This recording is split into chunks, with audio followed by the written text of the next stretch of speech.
Good morning प्यारे बच्चों, welcome to Panchal का यूट्यूब चैनल।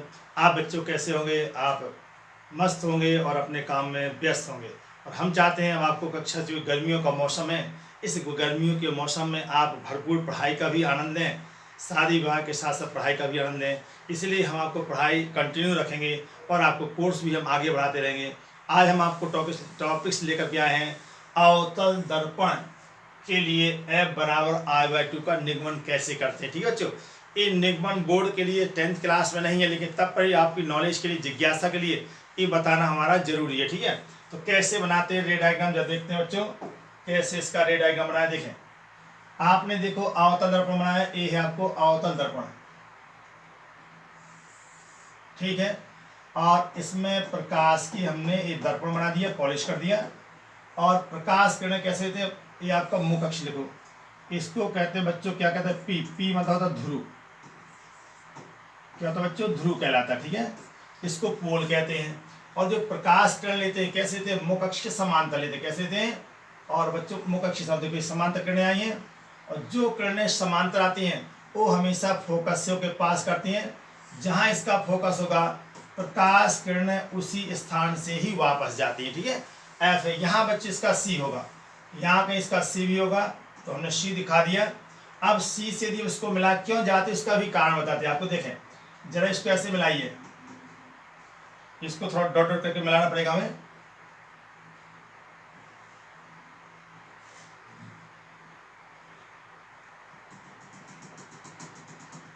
ठीक, तो यहां पर देखें, यहां पर आप देखेंगे तो पूरा मतलब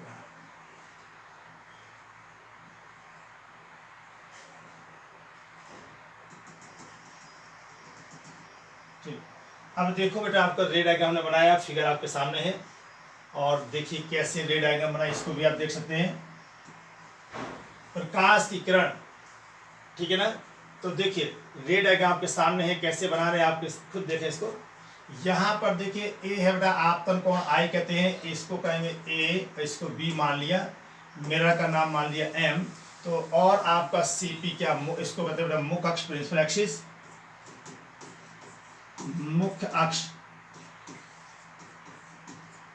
ठीक है बच्चों, बस इसके बाद इसको हम ड्राइव करते हैं, कैसे कैसे हम डेरिवेशन करते हैं। तो आप खुद देख रहे होंगे कि डेरिवेशन किस प्रकार किया जाएगा। अच्छा, अब देखो बच्चों, इसको जरा देखते हैं कि कैसे हम रे डायग्राम बनाएंगे। कैसे, क्या आपके सामने रे डायग्राम बना के दिखाया, कैसे रे डायग्राम बनाया ये देख सकते हैं। और इसका प्रैक्टिस भी आप करिए बढ़िया से। अब देखिए जरा इसमें,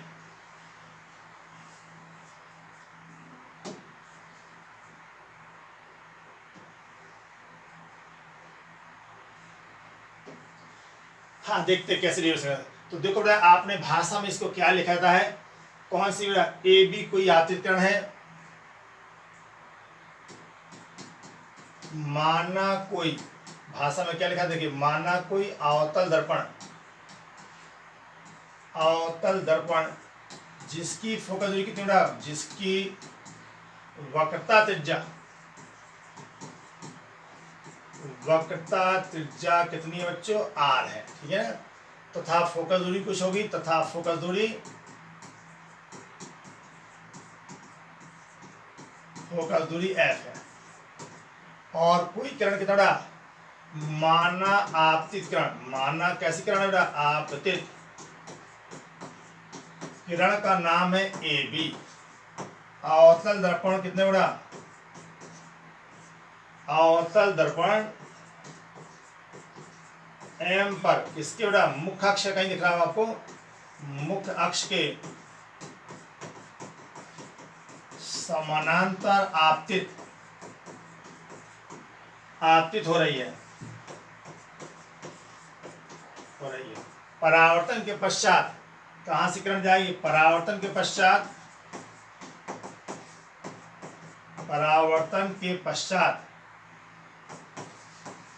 प्रकाश किरण, प्रकाश किरण फोकस बिंदु, किससे बेटा, फोकस बिंदु एफ से होकर जाती है। एफ से होकर जाती। बस इतना आपको भाषा लिखनी पड़ती है। फिर देखिए क्या बड़ा ए बी समांतर, देखिए कैसे प्रूव कर दें। ए बी है आपका पैरेलल किसके बड़ा, ए बी पैरेलल है सी पी के, अर्थात आपतित किरण जो ए बी है ये मुख्य अक्ष के क्या समांतर है। इसे समांतर किरणों कौन रेखा काट रही है बेटा, सी पी। कौन सी, सी बी तिलक रेखा है जो काट रही है। ए बी समांतर सी बी, जिसे कौन काट रहा है बेटा,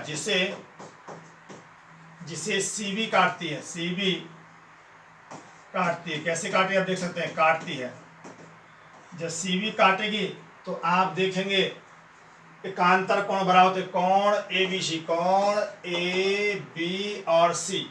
ए वाला कोण किसके बराबर होगा, कोण होगा आपका बी सी एफ के, B C F. A B C और बी सी एफ दोनों के हो गए बराबर हो गए। किस कॉन्सेप्ट से बेटा, एकांतर कोण बराबर होता है, आपने पढ़ा होगा एकांतर कोण, अल्टरनेट एंगल। एकांतर कोण क्या होते हैं बच्चों, बराबर होते हैं।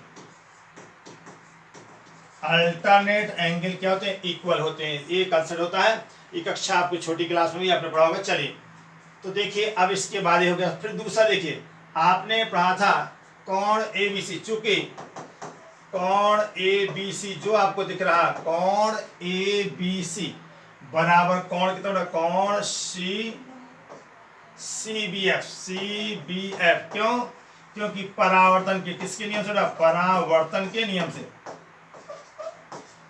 परावर्तन के नियम से। ये परावर्तन नियम आप जानते हैं, चूंकि पढ़ चुके सब, इसलिए आपतन कोण हमेशा परावर्तन कोण के बराबर होता है। तो देखिए जरा, ए बी सी कॉमन है, दाएं पक्ष भी क्या होगा, अतः क्या लिखें बेटा, अतः कोण बी सी जो एफ बनेगा, ये बाएं पक्ष बा तो दाएं पक्ष भी बराबर होना चाहिए। किस नियम से, आपने पढ़ा कहीं लिखा हो 2 बराबर एक्स 2 बराबर वाई। क्या निष्कर्ष निकाल सकते बेटा आप निष्कर्ष निकाल सकते हैं कि चूंकि 2 बराबर इसे, अतः x किसके बराबर होगा, x बराबर होगा बच्चों कितना, y के। ठीक है, उसी कॉन्सेप्ट से यहाँ क्या निकलेगा, B C F is equal to angle C B F. ये आपका ए देखो, B C F equal to C B F means A वाले कोण और ये कोण क्या हो गया, बराबर हो गया। जब दोनों कोण बराबर हो गए, इसका मतलब क्या होगा, इसका मतलब ये होगा बच्चों कि आपके क्या चीज, दोनों कोण बराबर हो गए। जब दोनों कोण आप देखें बराबर हो जाएंगे तो इसका मतलब होगा त्रिभुज क्या होगा, देयरफॉर त्रिभुज, अतः त्रिभुज कौन सा, त्रिभुज बी सी एफ एक कैसा होगा, एक समद्विबाहु त्रिभुज होगा। अर्थात दोनों भुजाएं क्या होंगी, 2 भुजाएं बराबर होंगी। तो कौन कौन सी भुजा, देयरफॉर सी एफ बराबर कितना, सी एफ बराबर कितना होगा, एफ बी। ये दोनों की दोनों भुजाएं क्या होंगी, बराबर होंगी। ये तो आपका बहुत इंपॉर्टेंट है। अब सुनिए इसके बाद क्या कहानी, जो भुजा ए बी थी जो आपकी अभी आई थी आपतित किरण, अब देखो जरा, चूंकि भुजा, यदि भुजा आप क्या देखें बच्चों, यदि भुजा ए बी क्या है, ए बी मुख्य अक्ष के क्या है, मुख्य अक्ष के अति समीप है, तो आप क्या देखेंगे बच्चों, जब मुख्य अक्ष के अति समीप होगी तो आप देखेंगे क्या चीज, ये जो भुजा थी इसके समीप होगी। तो क्या लिखा है, C F is equal to कितना था आपका, जो सी एफ है वो कितना ही आपको, एफ बी। जो सी एफ है वही किसके, एफ बी की इक्वल है। जब ये वाली भुजा इसके बहुत पास होगी तो सी एफ और एफ बी क्या होंगे बेटा, बराबर होंगे। ठीक है, कब, जब ए वाली रेखा A B is very close to कितना, सी पी। ए बी रेखा सी पी के अति समीप होगी तो आप देखेंगे क्या चीज कि आपका सी एफ और एफ पी क्या होंगे, बराबर होंगे। तो वही हमने लिखा है कि ए बी भुजा मुख्य अक्ष के अति समीप है, तो क्या आपने देखा, अतः क्या होगा, देयरफॉर जो आपका, क्या आपने देखा कौन कौन सी भुजा, जो सी एफ है, C F is equal to कितना होगा, एफ पी के बराबर होगा। किसके बराबर होगा, सी एफ और एफ पी क्या होंगे, बराबर। ठीक है बच्चों, दोनों बराबर होंगे। इसका अर्थ है एफ पी और एफ बी क्या होंगे, क्लोज हो गए। अभी आपने पढ़ा फिगर, तो चूंकि मैं नेक्स्ट पेज ले लेना चाहिए था, थोड़ा बार बार नीचे करना पड़ रहा। देखो यहां से निकाला C F is equal to कितना बड़ा बी एफ के, आपको बराबर हो गया। अच्छा, इसके बाद हमने क्या लिखा नीचे में, सी एफ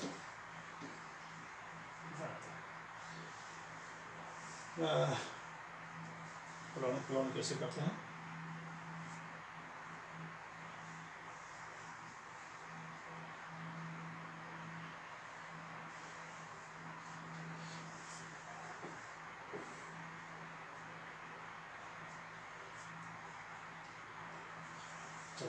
अब सी एफ किसकी इक्वल हो गया, सी एफ आपका किसके इक्वल हो गया, सी एफ और पी एफ इक्वल दिख रहा। चलिए इसको हमने इक्वल किया तो देखिए एफ पी, और यहाँ से क्या सी एफ एफ बी के बराबर है, यहाँ सी एफ किससे एफ पी के बराबर है।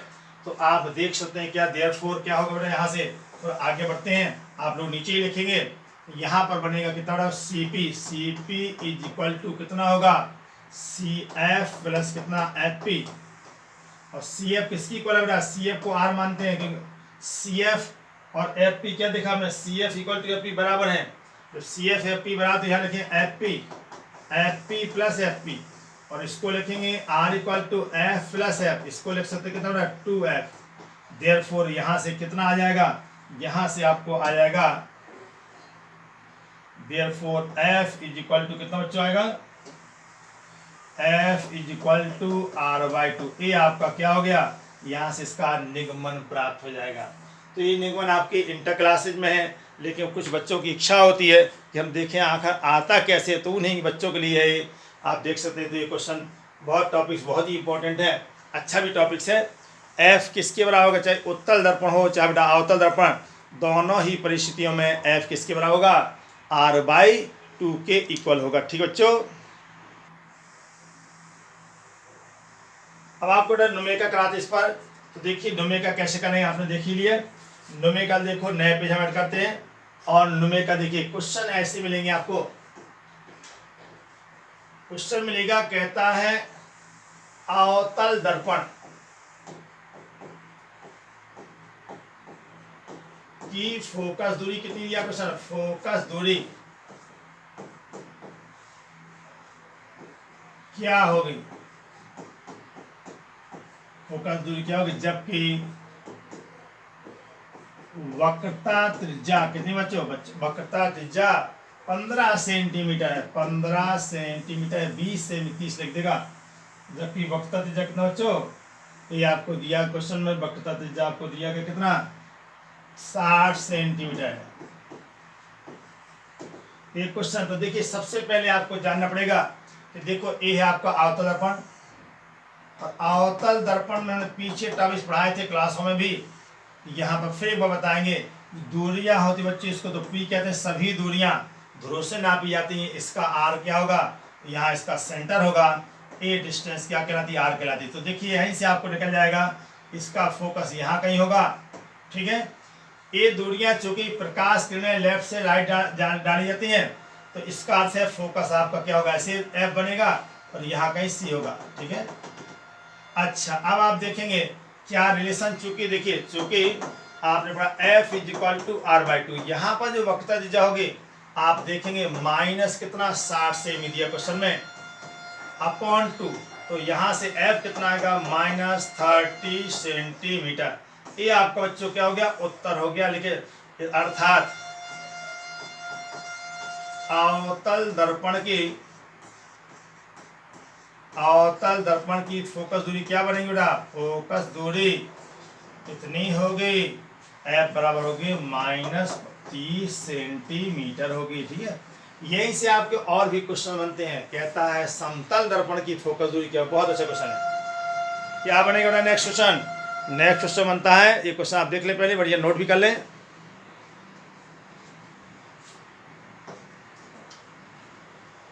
तो ये ध्यान दिया था क्वेश्चन का कि क्या पूछा जाए, अवतल दर्पण का है, इसे यहाँ पर क्या होगा, वक्रता त्रिज्या नेगेटिव में होगी बच्चों। ठीक है, क्योंकि ये लेफ्ट साइड में होगा।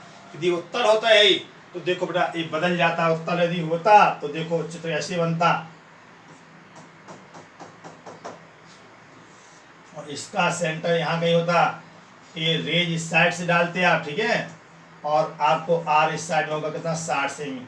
चूंकि यह 60 सेमी राइट हैंड साइड में है, इससे आर यहाँ क्या होगा बच्चों, यहाँ प्लस होगा। यही कारण है कि उत्तल दर्पण की फोकस दूरी क्या होती है, प्लस होती है, जबकि अवतल दर्पण की फोकस दूरी किस में होती है, हमेशा बच्चों किस में होती है, माइनस में होती है। ऐसा आपने सीखा था, ठीक है। एक क्वेश्चन और हम हल करते हैं। नेक्स्ट क्वेश्चन बच्चों आपको कहता है, अगला क्वेश्चन देखें क्या है, कहता है समतल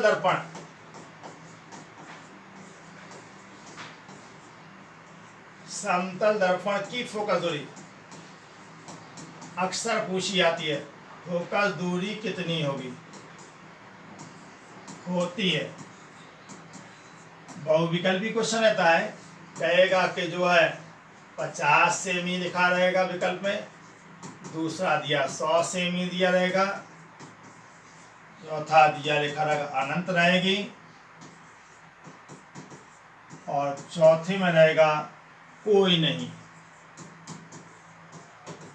मतलब आपको विकल्प ही नहीं है कहना। तो देखो बच्चों, यहाँ पर समझने वाली चीज है, समतल दर्पण आपने देखा ऐसे होता है, ये आपका समतल दर्पण है, इसको पॉलिश कर दे।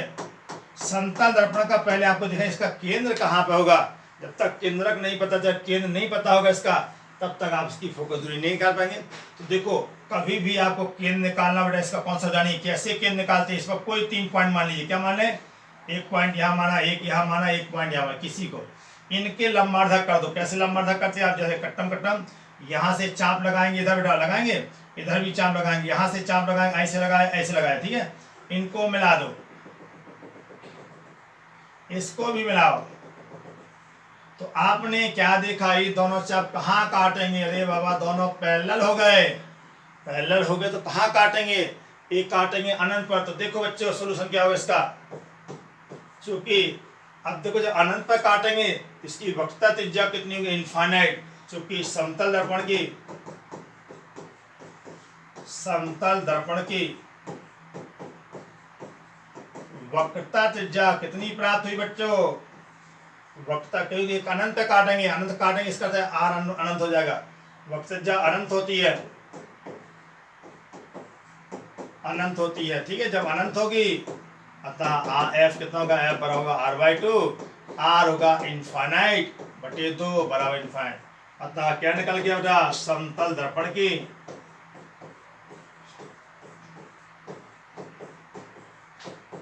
फोकस दूरी क्या होगी, फोकस दूरी अनंत होती है। बहुत अच्छा क्वेश्चन है, ऐसे क्वेश्चन आपके बोर्ड में भी आते हैं, बोर्ड की बहुत ही इंपॉर्टेंट क्वेश्चन है बच्चों। और इस प्रकार आप देखते रहें पांचालकाश यूट्यूब चैनल, इसमें आपको लगातार वीडियो मिलते रहेंगे। आप अपने बच्चों, दोस्तों को, फ्रेंड्स को, सबको इन्फॉर्म करिए। और ये आपको इसका टाइम भी डिसाइड हो जाएगा, अभी तो आपको यूट्यूब में डालेंगे, ये फिर इसके लिए आपको लाइव भी रहा जाएगा, लेकिन अभी यूट्यूब में डाले जाएंगे, ठीक है। तो थैंक यू बच्चों, वॉचिंग के लिए, देखने के लिए धन्यवाद आपको। आप लाइक भी करें और सब्सक्राइब भी करें, धन्यवाद।